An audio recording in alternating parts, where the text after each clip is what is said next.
Hey guys, Scott here with Horse Race Show, and this one's the 2025 Preakness Contender Update. And the first question everybody's going to ask is, will Sovereignty go?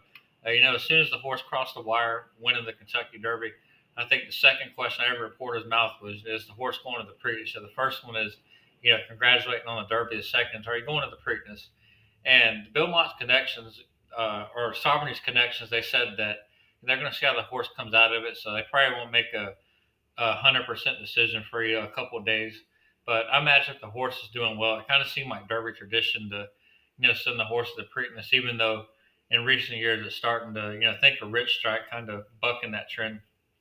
But Derby winners haven't done, the best in the Preakness in recent years. Think of Mystic Dan won the Derby, and then the Preakness, finished third or fourth, and then Mage, the year before that got third, and of course Rich Strike didn't run, but other than the year Medina Spirit won, the McCarthy horse won the race. Can't remember the name off the top of my head, but that kind of shows that just because this horse won the Derby doesn't always translate to the Preakness. Now, I will say the horse is still lightly racing. This will be his sixth lifetime start, so I think the horse certainly has a big chance in the Preakness.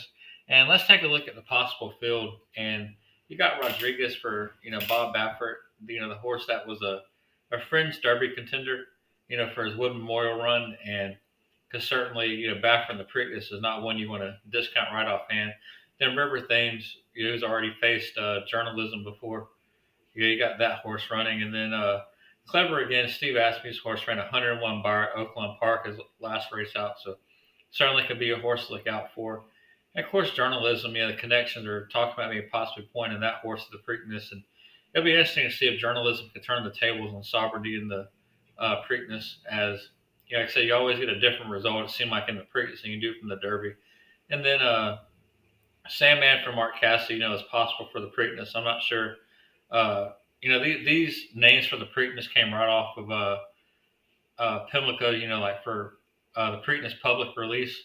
So, these are obviously there's some sort of, talk with these trainers. They just want to start putting names up here for no reason. So, they're on some level. Sandman must, the connection must be seriously considering the Preakness.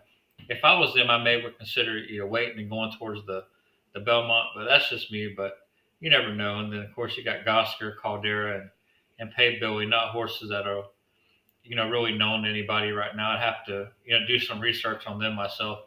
Pay Bill is one of the Federico Tessio.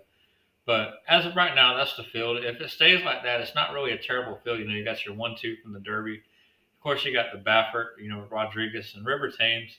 Is never a bad horse. Third in the Bluegrass, second in the Fountain of Youth.